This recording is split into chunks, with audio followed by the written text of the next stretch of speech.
Надявам, както и той самия спомена, от една страна е много хубаво да си на собствена земя, имаш даже още по-голямо желание за по-добро представяне.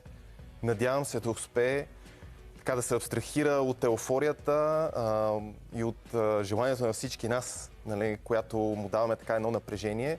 Но как и той го каза, това, което може най-добре е да кара бързо, да му пожелаем успех, както и на Калин Златков, който също е дебютант в Световна купа днес, и стискаме палци на нашите момчета.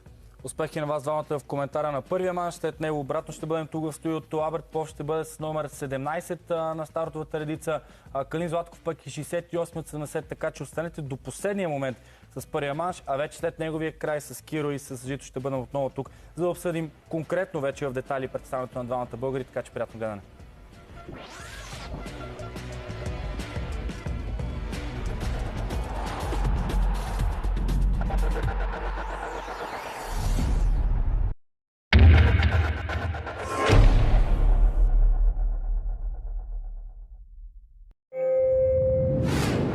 Най-добрите алпийци в света ще премерят сили в Банско.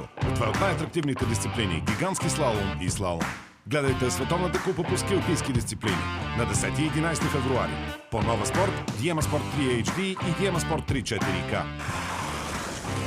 Елате да ме подкрепите в Банско. Ще карам за вас.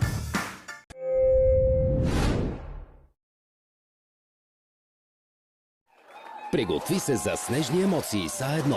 Генерален спонсор на Световната купа по ски в Банско. Със съдействието на Фибанк, моята банка. WinBet. Вече играеш.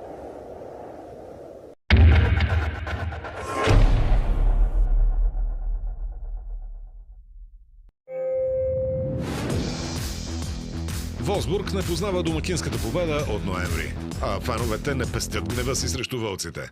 В тяхното леговище се промъква Борусия Дортмунд, който цяла пролет ще се бори ревностно за мястото си в четворката. Формата навън често е ахилесова пета на жълточерните и домакина им е готов да се възползва. Гледайте Волсбург Борусия Дортмунд. 17 февруари събота от 16:30 по Диема Спорт 3 HD и Диема Спорт 3 4K. Контузиите на Лука Дончич и Кайри Ирвинг остават своя отпечатък върху представянето на Далас. Мавериксите първа трябва да се борят за участието си в плейофите и всяка среща в оставащите месеци е със сериозен залог. Оклахома по-успешно брани амбициите си за подсезонна слава. Но какво го чака Тексас? Гледайте Далас Маверикс Оклахома Сити Тандър. 10 февруари, събота от 22 по Диема Спорт 3 HD и Диема Спорт 3 4K. От коленния маратон насам, Лутън е един от най-прогресиралите отбори във Висшата лига. Те демонстрираха вярата си срещу някои топ съперници. Могат ли обаче да издържат на изпита срещу червените дяволи? Гледайте Лутън Манчестър Юнайтед. Неделя, 18 февруари от 18:30 по Диема Спорт 2 HD и Диема Спорт 2 4K.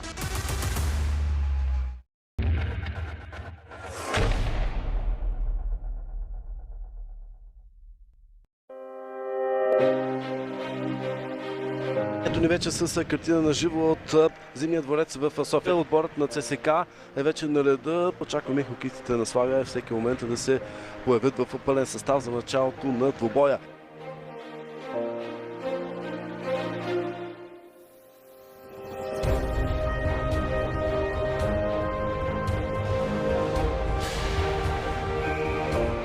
Първият гол в матча вече е факт.